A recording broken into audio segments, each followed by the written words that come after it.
Hello and welcome back to another Kerbal Space Program episode, and this episode will be a live commentary mission because we are doing some R&D work. Now, I didn't manage to make an episode last week because I was away, but this week we are going to start our R&D project. But before we start, a couple of missions ago we sent the fuel truck, the bottom one here, to the moon to pick up some fuel from the Kerbal station, and when we got into orbit after that mission, it didn't have that much fuel left, so I found out it was pretty inefficient to fly it back to the surface of Kerbal, or not the surface but orbit around Kerbal to refuel. So we made an efficient fuel truck with 4 nuclear engine just because it's heavy and I'm impatient. So it has a lot of RCS possibilities and fuel possibilities, so it should be a good shuttle between our two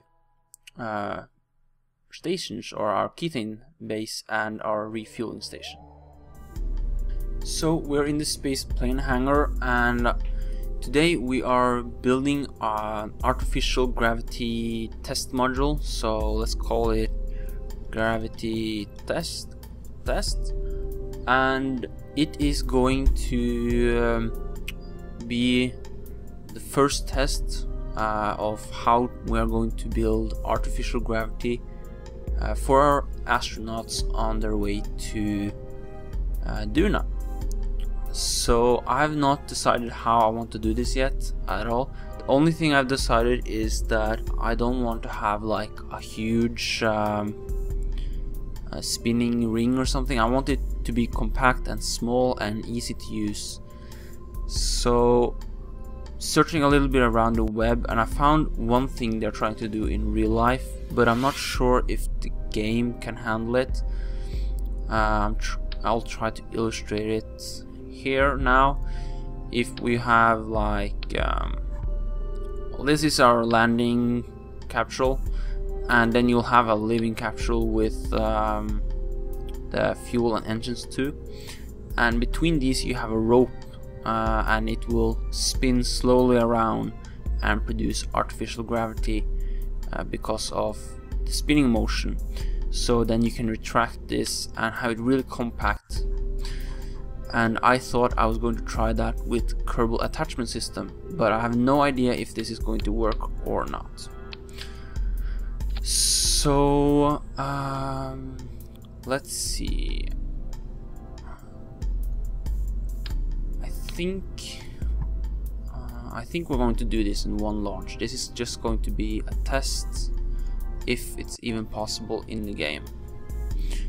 So we are going to use the docking ports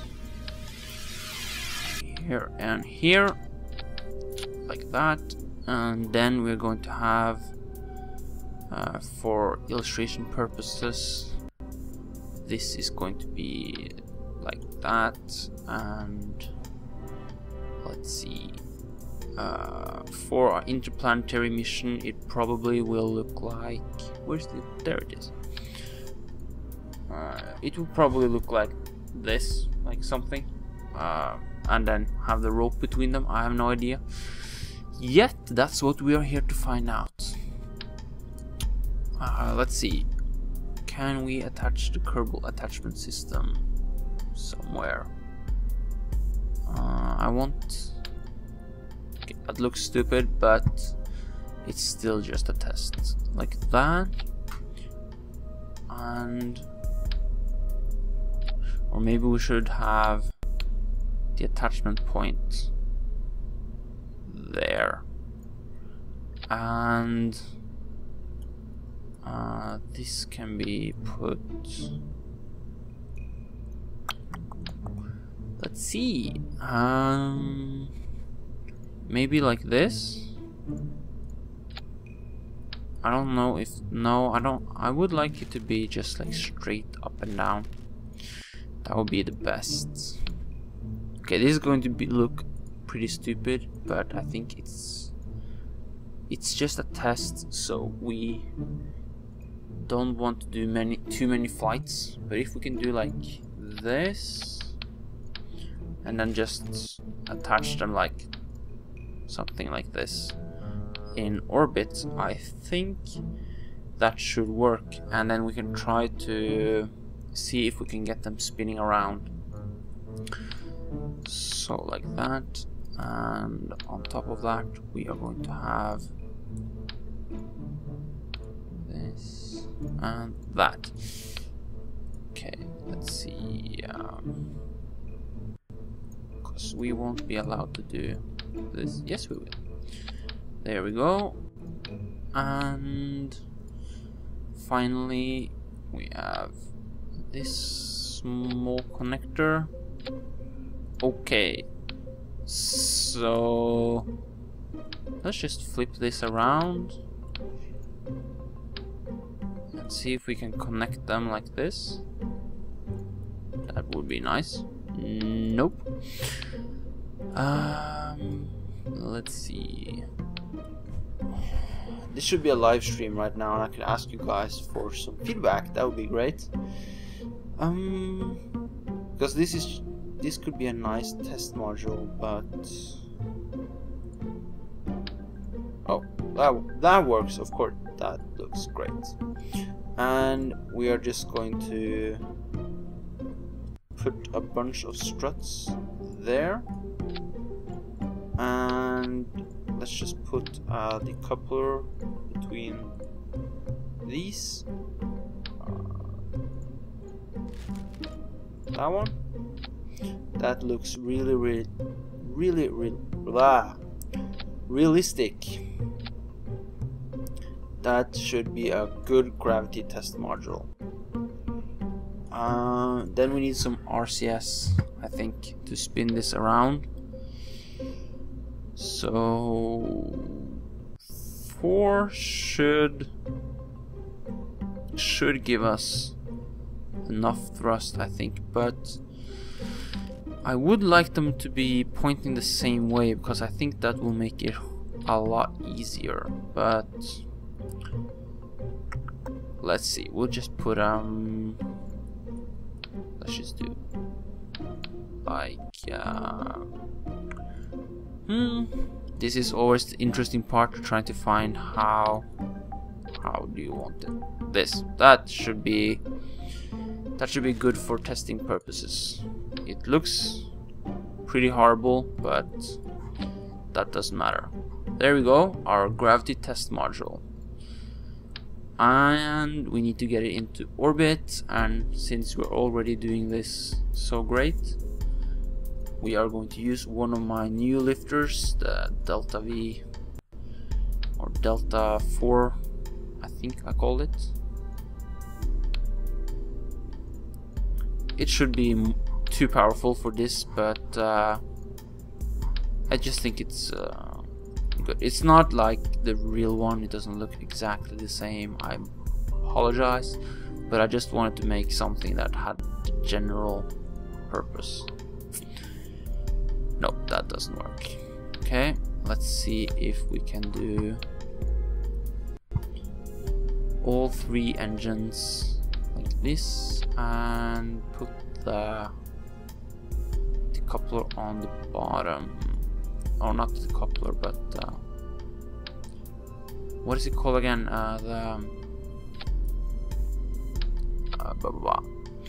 Tri-adapter, that's what it's called, the tri-adapter. And that looks like one of the worst creations I've made in a long time, but let's cover it up in fairings and it doesn't look so bad. And let's see with the staging, because that's always wrong, of course. These should be last after these 3, or width, let's say width, and the staging up there should definitely be the final one. That's about it. That looks like it's ready to launch. So should we have a bet on how soon this will crash or break apart? Because my bet is right above the launch pad. explosions are fun. We need to have some explosion when we're doing R&D. That's what most of the time happens when I play in Kerbal Space Program and I'm doing R&D work. That's watching explosions. So it's a night launch.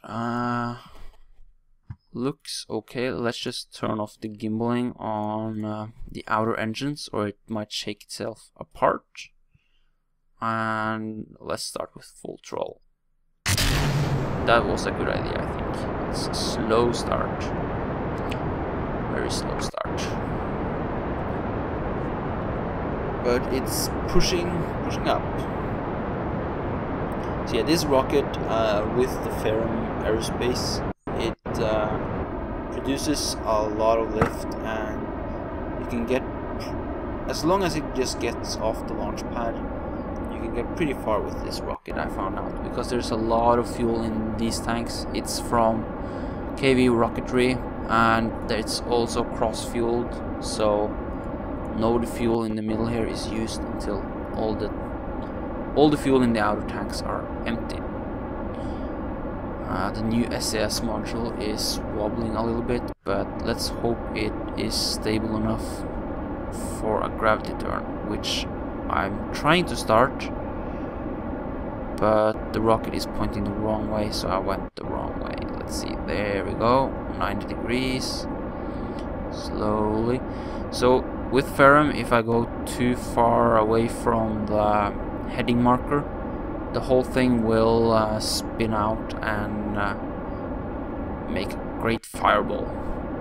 And that usually happens a lot because I'm a little too impatient and try to do it like you do with normal KSP aerodynamics, and that doesn't work as well with the Ferrum Aerospace. But it gives everything a little bit more realism with the aerodynamics, so I like it. And we also have deadly re-entry, which I've said before, so you get all these temperatures to worry about. But looks like we're doing good, getting great speed. I think we're just flattening out there. Oh, great moon background. Should be a pretty good launch, as long as nothing cocks up. Knock on wood. Okay, staging there. And a little bit of wobble on the staging. Trying to bring it back. Come on. Come on. Work with me. Work with me. Let's just turn off the SAS for a while. It stops fighting me so much. There we go. So the new SAS, it works pretty good, but it's not always efficient enough, and that's when I like to have the old SAS from MechJeb. It uses more of the same technology as was in the first SAS module, so I can get a little bit more control. And I also like to have the orbital and surface information here on the side. This from Mechanical Jeb is great, and I think having all the information parts, that's really makes the whole experience a little better, I guess, because I can watch the rocket from the outside. I don't have to go into map view.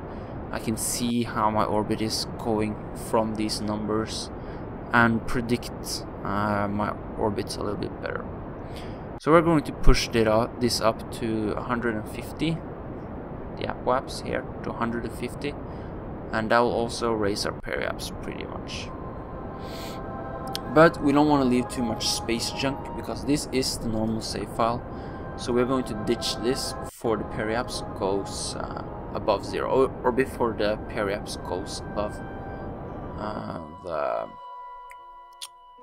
atmosphere. But we passed 150, and let's just ditch this. We don't need it anymore. I'll just take a slow burn away, and then let's time warp to our Apoapse. And our Apoapse is in 2 minutes, 1 minute, 30 seconds. Let's start. I can't believe I forgot this. I forgot RCS. I forgot to put RCS fuel in my rocket. But we might be able to do some testing anyway. Let's just try and see. But we have to rely heavily on the reaction wheels for this now. Okay, there we go.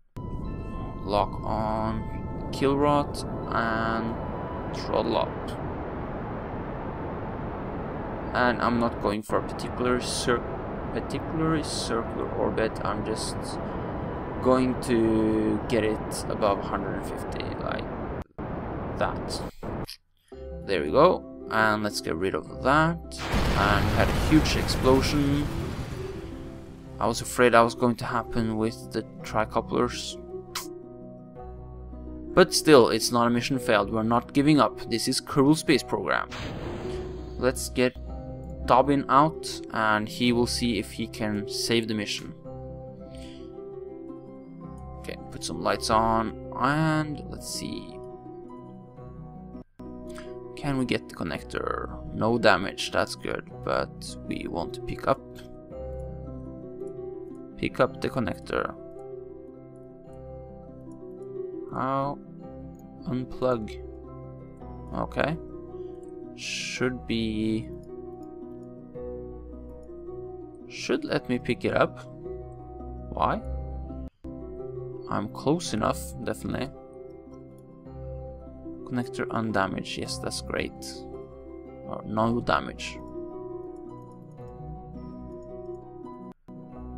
Guess some damage, since it's not working. Okay, let's get back to the vehicle assembly building and do a different RnD test. We could, or I know what I'm going to do. I'm going to launch this into orbit, and I'm going to meet you guys up there. So after a couple of modifications to the rocket, we got the whole thing into orbit, and now it looks more like this. So I decided to split it up into 2 parts, but still send it up in one go. And I used the procedural fairing middle part or interstage part to make it possible to send both up without having to do 2 launches or making a strange configuration as we had last time.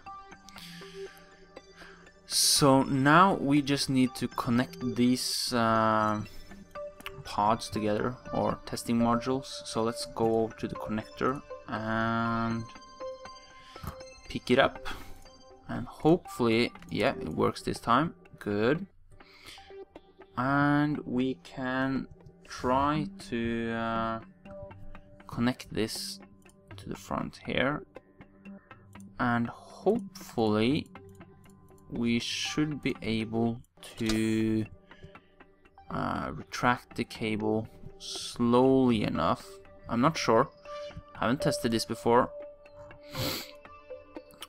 Should be able to retract it slowly enough that it won't be a problem. Let's see. Let's just retract it very slowly so you don't get too much wobbling. Some wobbling going on. Okay, let's just full speed, full retract. Okay, let's see. Because I don't think I have no idea how the physics or anything works with this right now, but I think the game is a little confused. There we go. Okay, let's just time warp to stop some wobbling. Didn't help. Okay, let's undock this and let's just get this a little bit away from that.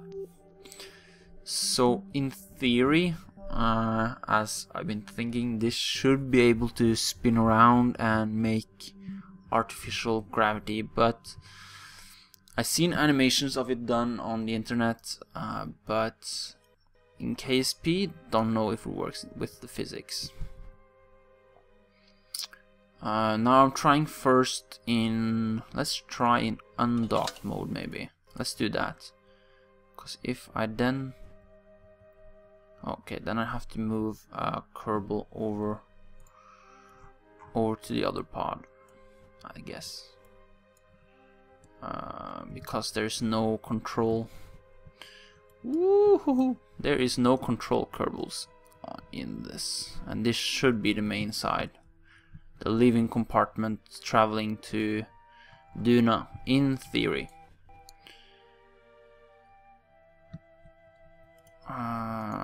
Apparently not. Let's see. Let's use this then instead. Okay, so the command module is now operational. So let's just bring it to a halt. And let's spin it at our nominal to our orbit. So there. And first I want to try is to spin it connected and then slowly just send it out, or yeah. Should maybe have gotten out control units first. So yeah, if we switch to this, where is, okay, so in undocked mode it's kind of difficult to know which craft we need to be in. This time warp is under acceleration. Well, that's interesting. Okay, let's stop it for a second. There we go. And let's, why can't we have the user interface out?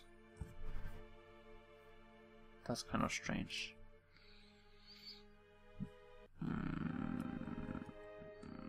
Wrong craft. Okay, so let's try docked mode then, since we didn't get the interface. And let's just spin it out up and slowly start extending this cable. Looks like it's working somewhat. It should lose velocity slowly since we are farther and farther apart. Okay, so if I take it a bit slower, I think it actually could have worked, because there's good tension in the cable. So let's try to get some more speed on it and take it out even slower. Just be very careful and hope this won't explode. Okay, let's see. Okay, that was not a good idea. So SAS, that gets a little confused. Hopefully we can make this whole thing stop. No, we cannot. We're out of control! No! Okay, let's just retract the cable a little bit and take it slowly back in. Should be a slow setting. I don't know if there is like just a slow setting. Sensitive controls or something. Try to do it with sensitive controls this time. See if it is any better. Okay, so we're spinning fast. I think the Kerbals are getting seasick, or space sick, I guess. And let's try to keep the tension in the rope the whole time. And let's just try 10 meters. I guess that's a good start. It's working. It's actually working somewhat.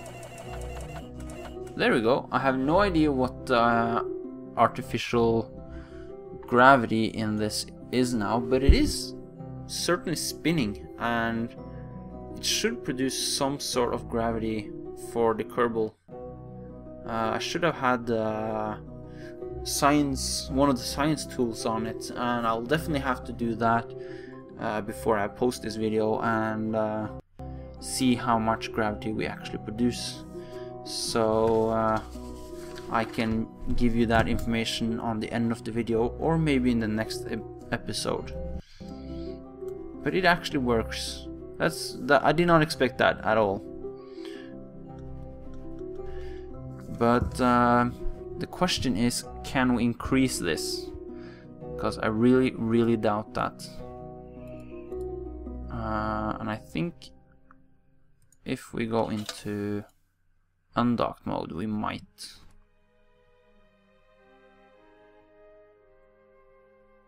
Okay, which way are we spinning? We're spinning this way. No, that did not go well. Nope, nope, no! Stop it! Stop! Come here! No! Oh. And it's still accelerating. Yes, thank you. It's very annoying to try to hit a so small target when it's wobbling this much. There we go. Toggle mode. Nope, not unplug. Mode. No! No! Come back! No! We lost it. It's lost in space. Okay, let's set it as a target. Well, anyway, it worked. It was actually a successful mission. I will play a little bit more around with this idea, and please leave me a comment if you watch it this coming week, and if you have any idea to anything else I should test with this craft. I will definitely leave these in orbit and keep doing some experiments with it, maybe do some improvements and see. But I think this could be the start of a way to produce artificial gravity on our way to Duna. Even though it's not 100% realistic that you would spin up to those speeds before you let go, but I don't see a way that KSP will let me control the RCS ports that accurate, yeah, that I actually can do what I'm trying to do and get them to spin correctly. So I don't think the RCS system is good enough for that. But if you have any idea on how to make the RCS system work with this, that would be great. Please leave me a comment on it, and I'll see you guys next time.